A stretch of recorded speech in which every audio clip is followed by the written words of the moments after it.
নমস্কাৰ আশা কৰো আপোনালোক সকলো ভালে আছে আজিৰ ভিডিওটোৰ টপিক বা বিষয় হৈছে ডাঙৰ মানিমুনি ডাঙৰ মানিমুনিয়ে যে আমাৰ স্মৃতি শক্তি বঢ়ায় এই কথাটো হয়তো সকলোৱে জানে কিন্তু ডাঙৰ মানিমুনিৰ বিষয়ে নজনা কিছুমান ইম্পৰ্টেন্ট কথা আজিৰ ভিডিওটোত আলোচনা কৰিম আৰু কিছুমান সহজ ঘৰুৱা দিহা শিকাই দিম যিবোৰ বিভিন্ন ৰোগৰ চিকিৎসাত ঔষধ হিচাপে ব্যৱহাৰ কৰিব পাৰি গতিকে সম্পূৰ্ণ ভিডিওটো চাই আপোনালোকেও শ্বেয়াৰ কৰি দিব যাতে অসমৰ ৰাইজ উপকৃত হয় প্ৰথমতে জানো আহক মানিমুনি আমাৰ ছালৰ ক্ষেত্ৰত কিমান উপকাৰী আৰু কি বেমাৰত মানিমুনি কেনেকৈ ঔষধ হিচাপে ব্যৱহাৰ কৰিব পাৰি মানিমুনিৰ এন্টিঅক্সিডেন্ট আৰু এন্টি ইনফ্লেমেটৰী প্ৰপাৰ্টিজ থকাৰ কাৰণে মানিমুনি আমাৰ স্কিনৰ কাৰণে বিৰাট ভাল বিশেষকৈ ইয়াৰ উণ্ড হিলিং প্ৰপাৰ্টিজ আছে অৰ্থাৎ ঘাঁ শুকুৱাৰ ক্ষমতা আছে অৰ্থাৎ সৰু-সুৰা কটা-চিঙা ঘাঁ আদি হ'লে আমি মানিমুনি ঔষধ হিচাপে ব্যৱহাৰ কৰিব পাৰোঁ প্ৰথম দিহাটোৰ বাবে আমাক প্ৰয়োজন হ'ব মানিমুনি পাত আৰু তুলসী পাতৰ তুলসী সকলোৰে ঘৰতে নিশ্চয় থাকে গতিকে এই দিহাটো আপোনালোকৰ সকলোৰে কামত আহিব দিহাটোৰ বাবে অলপমান মানিমুনিৰ পাত লওক তাৰ লগত কেইটামান তুলসী পাতৰ আগ দিয়ক আৰু একেলগে ভালদৰে ধুই লওক মিহিকৈ পটাত বা খন্দনাত পিচি লওক বা খুন্দি লওক আৰু আক্ৰান্ত অংশত আধা ঘণ্টা বা এঘণ্টা মানৰ কাৰণে লগাই ৰাখক দেখিব আপোনালোকে অলপ সময়ৰ পিছত তেজ ওলোৱা বন্ধ হ'ব বিষ কমিব ফুলাটো কমিব আৰু এই দিহাটো যদি একেৰাহে কেইদিনমান কৰে নিশ্চয় কটাকা সোনকালে শুকায়ো যাব বিশেষকৈ ডায়েবেটিছ ৰোগীসকলৰ কটাকা সোনকালে নুশুকায় তেওঁলোকে এনেকুৱা ধৰণৰ দিহাবিলাক ব্যৱহাৰ কৰি চাব পাৰে 2 নম্বৰ দিহাটোৰ বাবে অলপমান মানিমুনিৰ পাত আৰু অলপমান কেঁহাৰজ বনৰ পাত একেলগে ভালদৰে ধুই খুন্দি বা পিচি পেষ্ট বনাই আক্ৰান্ত অংশত আধা ঘণ্টা বা এঘণ্টাৰ কাৰণে লগাই ৰাখক আৰু কেঁহাৰজ বন অসমৰ এবিধ জনপ্ৰিয় থলুৱা বনৌষধি আৰু আয়ুৰ্বেদিক চিকিৎসা পদ্ধতিত ইয়াক শ্বেতভিংগৰাজ বুলি কোৱা হয় আৰু ই বহু ৰোগৰ চিকিৎসাত ব্যৱহাৰ কৰা হয় স্কিনৰ বহুত বেমাৰৰ কাৰণে ভাল আৰু কটা-চিঙা ঘাঁ আদি হ'লে অতি সহজতে কেঁহাৰজ বন আপোনালোকে মানিমুনিৰ লগত মিহলাই ব্যৱহাৰ কৰি চাব নিশ্চয় যথেষ্ট ভাল ৰিজাল্ট পাব 3 নম্বৰ দিহাটো শীতকালৰ বাবেহে বেছি উপযোগী কাৰণ ইয়াত ব্যৱহাৰ কৰা উপকৰণটো শীতকালতহে অতি সহজতে পোৱা যায় তাৰ কাৰণে অলপমান মানিমুনি পাতৰ লগত অলপমান নাৰ্জী ফুলৰ পাত একেলগে খুন্দি লৈ মিহিকৈ পেষ্ট বনাই আক্ৰান্ত অংশত বা কটা ঘাঁ ডোখৰত আধা ঘণ্টামান লগাই ৰাখক আৰু ভাল ৰিজাল্ট পাবলৈ হ'লে একেৰাহে কেইদিনমান লগাই চাব গৰম দিনত বা বাৰিষা কালত ভৰিত পানীয়ে খোৱা নখচুকীয়া আদি বেমাৰবিলাক মানুহৰ বেছিকৈ হয় বিশেষকৈ যিসকলে খেতি পথাৰত কাম কৰে তেওঁলোকৰ প্ৰায়ে এনেকুৱা বেমাৰবিলাক বেছিকৈ হোৱা দেখা যায় তেওঁলোকে মানিমুনি ঔষধ হিচাপে ব্যৱহাৰ কৰি চাব নিশ্চয় সুফল পাব তাৰ কাৰণে মানিমুনিৰ লগত কেঁহাৰজ বন নিমপাত কেঁচা হালধি জেতুকা পাত আৰু এনেকুৱা যিবোৰ বস্তু আপোনালোকৰ ঘৰত অতি সহজতে পোৱা যায় তেনেকুৱা বস্তুবিলাক মিহলাই এটা পেষ্ট বনাই কিছুদিন একেৰাহে ব্যৱহাৰ কৰি চাওক নিশ্চয় সুফল পাব যাৰ একনি পিম্পলছ বা শালমনৰ সমস্যা আছে তেওঁলোকৰ কাৰণে মানিমুনি খুব ভাল কাৰণ মানিমুনিয়ে ছালৰ অতিৰিক্ত তেলেতীয়া ভাৱটো নাইকিয়া কৰে আৰু ইনফ্লেমেশ্যন কম কৰে যিসকলৰ এনেকুৱা সমস্যা আছে তেওঁলোকে মানিমুনিৰ ফেচ পেক ব্যৱহাৰ কৰিব পাৰে তাৰ কাৰণে নিম তুলসী চন্দন মুলতানী মিট্টি আদিৰ লগত অকণমান মানিমুনিৰ ৰস মিহলাই লওক নিশ্চয় আপোনালোকে সুফল পাব অৱশ্যে সকলোৰে স্কিনত সকলো বস্তুৱে নেমানে যিসকলক নেমানে তেওঁলোকে ব্যৱহাৰ নকৰিব আৰু যিসকলক মানে বা চুট কৰে তেওঁলোকে ব্যৱহাৰ কৰি চাব পাৰে বিভিন্ন গৱেষণাৰ তথ্যৰ মতে মানিমুনিয়ে এণ্টি এজিং হিচাপে কাম কৰে অৰ্থাৎ মুখত সোনকালে বয়সৰ চাপ নপৰাকৈ ৰাখে কাৰণ ইয়াত আছে ভিটামিন চি আৰু নানা ধৰণৰ এণ্টিঅক্সিডেণ্ট যিয়ে ফ্ৰী ৰেডিকেলৰ ক্ষতিকাৰক প্ৰভাৱৰ পৰা আমাৰ স্কিনখনক প্ৰটেকশ্যন দিয়ে বা বচাই ৰাখে তাৰ উপৰিও ইয়াত থকা ভিটামিন চি আৰু অন্যান্য কিছুমান এক্টিভ ইনগ্ৰিডিয়েণ্টে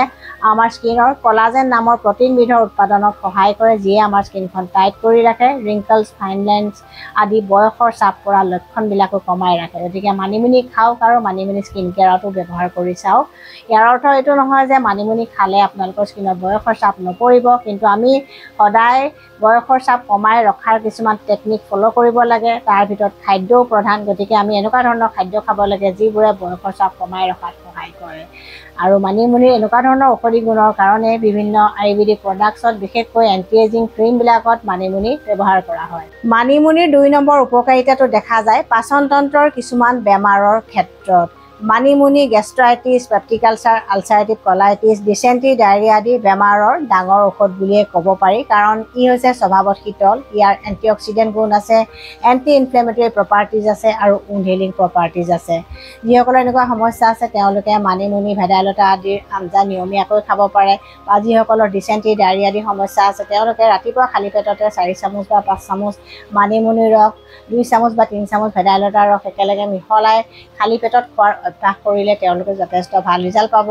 আৰু বেমাৰ চাই আচলতে এনেকুৱা দিহাবিলাক ব্যৱহাৰ কৰিব পাৰে আপোনালোকে নিশ্চয় সুফল পাব তাৰ লগতে প্ৰয়োজন সাপেক্ষে চিকিৎসাও ল'ব লাগিব ডাঙৰ মানিমুনিৰ 3 নম্বৰ উপকাৰিতাটো লাভ কৰে ভেৰিকোজ ভেইন নামৰ বেমাৰটোত ভুগি থকা ব্যক্তিসকলে এই বেমাৰটোত আচলতে ভেইন বা শিৰাবিলাক ফুলি উঠে ভেইনৰ ভিতৰত কিছুমান ভাল্ব থাকে সেই ভাল্ববিলাক উইক হোৱাৰ কাৰণে এই বেমাৰটো হয় বিশেষকৈ বয়সীয়াল লোকসকলৰ প্ৰায়ে বেমাৰটো থকা দেখা যায় আৰু গৰ্ভৱতী মহিলাৰো কেতিয়াবা এই বেমাৰটো হ'ব পাৰে কেতিয়াবা জেনেটিক কাৰণত হয় কেতিয়াবা বহুতে অফিচত বহি থকাৰ কাৰণে বা এনেকুৱা বহি কৰি থাকিব লগা কামৰ কাৰণেও কেতিয়াবা ভেৰিকোজ ভেইন হ'ব পাৰে কিন্তু যিয়ে কাৰণ নহওক এই বেমাৰটোত ভুগি থকা ব্যক্তিসকলে যদি মানিমুনি খোৱাৰ অভ্যাস কৰে তেওঁলোকৰ সমস্যা যথেষ্ট উপশম হয় কাৰণ মানিমুনিৰ এণ্টি ইনফ্লেমেটৰী প্ৰপাৰ্টিজ আছে এণ্টিঅক্সিডেণ্ট প্ৰপাৰ্টিজ আছে আৰু ই ব্লাড চাৰ্কুলেশ্যন ভাল কৰে গতিকে যিসকলৰ সমস্যা আছে তেওঁলোকৰ সমস্যা যথেষ্ট কমি যায়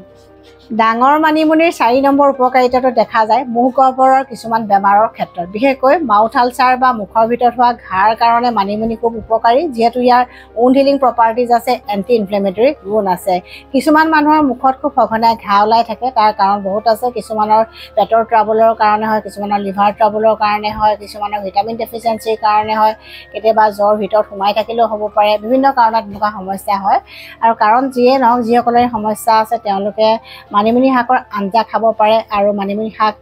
এক্সটাৰ্নেলিও ব্যৱহাৰ কৰিব পাৰে মানিমুনি শাকৰ আঞ্জা কিন্তু নৰসিংহ ভেদাইলতা বন জালুক পচতীয়া পাত এনেকুৱা বন শাকৰ লগত যদি মিহলি কৰি জালুকীয়া আঞ্জা কৰি খায় তেতিয়া যথেষ্ট ভাল ৰিজাল্ট পোৱা যায় আৰু মানিমুনি তুলসী কেঁচা হালধি আদি এনেকুৱা বনৌষধি মিহলাই খুন্দি পেষ্ট বনাই আক্ৰান্ত অংশত অকণমান মৌজোল মিহলাই লগালেও যথেষ্ট ভাল ৰিজাল্ট পোৱা যায় আৰু হাইজিনটো ভালদৰে মেইনটেইন কৰাৰ উপৰিও ভালকৈ ভিটামিন থকা খাদ্যবিলাক খাব লাগিব কাৰণ এনেকুৱা ভিটামিন ডেফিচিয়েঞ্চিৰ কাৰণেও মুখৰ ভিতৰত ঘাঁ ওলাই থাকে আৰু যদি পেটৰ সমস্যা থাকে কনষ্টিপেশ্যনৰ সমস্যা থাকে তাৰো ভালদৰে ট্ৰিটমেণ্ট কৰিব লাগিব ডাঙৰ মানিমুনিৰ আটাইতকৈ ডাঙৰ উপকাৰিতাটো আমাৰ ব্ৰেইনৰ ক্ষেত্ৰত দেখা যায় আমি সকলোৱে ভাবোঁ যে মানিমুনিয়ে অকল স্মৃতিশক্তিহে বঢ়ায় কিন্তু এই ধাৰণাটো সম্পূৰ্ণ ভুল হয় অকল স্মৃতিশক্তি বঢ়োৱাই নহয় ব্ৰেইনৰ কিছুমান ডাঙৰ ডাঙৰ ৰোগত বা নাৰ্ভ বা স্নায়ুজনিত কিছুমান ৰোগত মানিমুনিয়ে চমৎকাৰী ফলাফল দেখুৱায় আৰু বিভিন্ন ধৰণৰ ৰিচাৰ্চ বা গৱেষণা হৈছে আৰু গৱেষণাৰ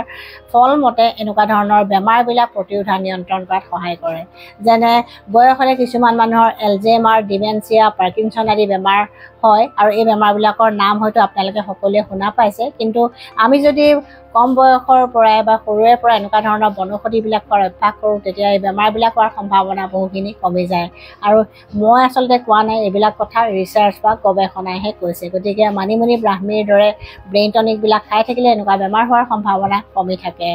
আৰু আয়ুৰ্বেদ শাস্ত্ৰৰ মতে ডাঙৰ মানিমুনিক মণ্ডুকপৰ্ণি বুলি কোৱা হয় আৰু মণ্ডুকপৰ্ণি বা মানিমুনি হৈছে আমাৰ কাৰণে মেধ্য ৰসায়ন বা ব্ৰেইন টনিক আপুনি যদি খুব কথা পাহৰিবলৈ লৈছে তেন্তে নিয়মীয়াকৈ মানিমুনি শাকৰ আঞ্জা খাওক নিশ্চয় সুফল পাব কাৰণ মানিমুনিয়ে মেমৰি ভাল কৰে অৰ্থাৎ স্মৃতিশক্তি বঢ়োৱাত সহায় কৰে আপোনাৰ যদি ৰাতি টোপনি কমকৈ হয় তেন্তে মানিমুনি শাকৰ আঞ্জা খাওক নিশ্চয় আপোনালোকে ভাল ৰিজাল্ট পাব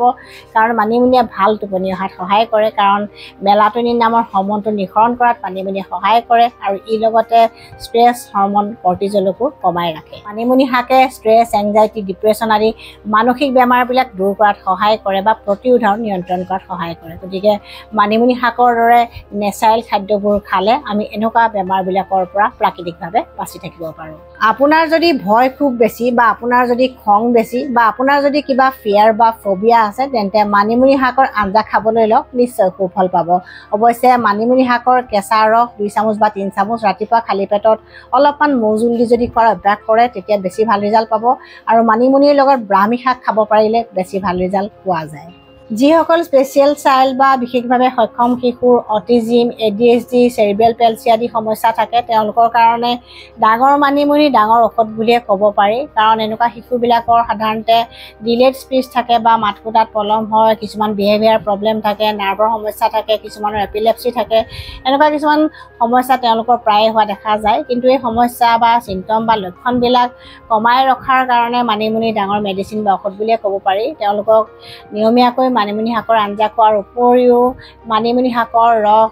1 চামুচ বা 2 চামুচ বা বয়স অনুযায়ী অলপমান বেছিও খুৱাব পাৰি অলপমান মৌ দি খুৱাব তেতিয়া আপোনালোকে বেছি ভাল ৰিজাল্ট পাব আৰু মানিমুনি থকা কিছুমান আয়ুৰ্বেদিক ঔষধো পোৱা যায় ডক্টৰৰ পৰামৰ্শ মতে তেনেকুৱা ঔষধবিলাক খুৱাব পাৰে তেতিয়া কিছুমান হাইপাৰ এক্টিভ বা বিহেভিয়াৰ প্ৰব্লেমবিলাক কমি থাকে গতিকে শিশুসকলৰ অকল ব্ৰেইন টনিক বুলিয়ে নাভাবিব শিশুসকলৰ সমগ্ৰ ব্ৰেইনৰ ডেভেলপমেণ্টৰ কাৰণে মানিমুনি খুব ভাল আৰু ভিডিঅ'টো যিমান পাৰে শ্বেয়াৰ কৰি দিব যাতে অসমৰ ৰাইজ উপকৃত হয় আৰু নতুন ভিউৱাৰ্ছসকলে মোৰ চেনেলটো ছাবস্ক্ৰাইব কৰিবলৈ নাপাহৰিব যাতে এনেকুৱা হেল্থ ৰিলেটেড ভিডিঅ'বিলাক ৰেগুলাৰ চাব পাৰে ষ্টে হেল্ডি ষ্টে হেপী